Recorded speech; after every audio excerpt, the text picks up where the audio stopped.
अस्सलाम वालेकुम वरहमतुल्लाहि वबरकातुहू। नाजरीन, मैं हूँ यासीन जमान और आप देख रहे हैं AutoCAD civil engineering and knowledge channel.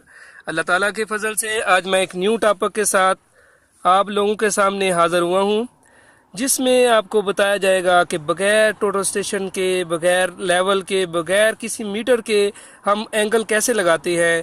या हमारे पास कोई रोड या वाटर लाइन है तो हम उसको किसी एंगल पर मोड़ना चाहते हैं तो कैसे हम मोड़ेंगे। फ़र्ज़ करें हमारे पास ये एक रोड है या एक पाइपलाइन है, हम इसको यानी कि 45 पर के एंगल पर हम मोड़ना चाहते हैं तो हम क्या करेंगे, ये ऐसे हम जो है प्लस का निशान बना लेंगे।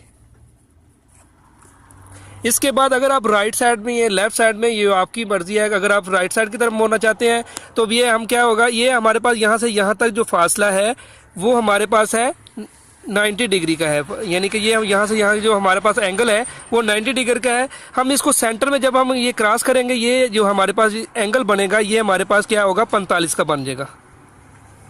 अगर हम इसको यानी कि राइट साइड में मोड़ना चाह रहे हैं लेकिन हम 45 पर मोड़ना चाहते हैं तो हमें ये क्या करेंगे, यहाँ से यहाँ तक ये एंगल हमारे पास बनता है 90 है, हम इसको सेंटर निकालेंगे तो ये 45 आ जाएगा। अगर हम इसको यानी कि 22.5, क्योंकि जो यहाँ पर पाइपलाइन के लिए जो है 22.5 की भी हमें जो है एल्बो मिल जाती है, बेंड जो है हम कर सकते हैं। हमारे पास यानी कि इस तरह के एंगल हमारे पास मौजूद है पाइप जो है, तो हम क्या करते हैं, अगर 22.5 पर लगाना चाहते हैं तो इसका फिर हम सेंटर करेंगे।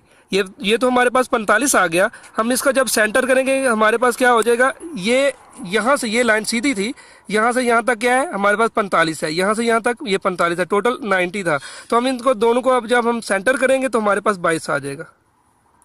ये हमारे पास क्या आ गया, एंगल 22 का एंगल आ गया, यानी 22.5 का। दोनों को तकसीम करें तो हमारे 22.5 का। इसके बाद अगर हम यानी कि अगर हम छोटी इससे भी यानी कि थोड़े एंगल पर मोड़ना चाह रहे हैं तो फिर क्या करेंगे, इसका दोनों का हाफ कर लेंगे। यानी कि 11.25 का जो है हमारे पास एक ये भी एल्बो जो है वो मिल जाती है, तो हमें क्या करेंगे, इसका सेंटर करेंगे, हमारे पास 11.25 की एंगल जो है वो एल्बो लग जाएगी। यानी कि अगर हम 45 का लगाना चाहते हैं 90 का, तो ये तो आपके पास सीधा आ जाएगा। जब हम प्लस बनाएंगे किसी लाइन को तो हम डायरेक्ट जो है राइट पर जाना चाहते हैं, लेफ्ट पर जाना चाहते हैं, ये 90 तो लग जाएगा। अगर इसके बाद हम 45 पर एंगल लगाना चाहते हैं, राइट हो या लेफ्ट हो, तो हम राइट की तरफ जाएंगे तो इस यहाँ से यहाँ इसका सेंटर निकालेंगे तो हमारे पास क्या हो जाएगा, ये 45 का हो जाएगा। 45 के बाद फिर ये 45 का अगर बाद में हमें 22 का लगाना चाहते हैं, 22.5 का, तो दोनों को हम फिर हाफ करेंगे तो हमारे पास 22.5 आ जाएगा। अगर 11.25 का लगाना चाहते हैं तो हम दोनों को हाफ करके 11.25। इसी तरह जो है यानी कि हमारी जो वीडियो का ये आज यही टॉपिक था कि हम एंगल कैसे लगाते हैं। तो इस तरह यानी कि नाज़रीन हम एंगल लगाते हैं। आप दोस्तों से यही गुजारिश है, जिन दोस्तों ने हमारा चैनल लाइक या सब्सक्राइब नहीं किया वो लाइक और सब्सक्राइब करें और शेयर भी करें, और अपने दोस्तों को भी कहें कि वो इसको लाइक, सब्सक्राइब और शेयर करें। शुक्रिया, माअस्सलाम।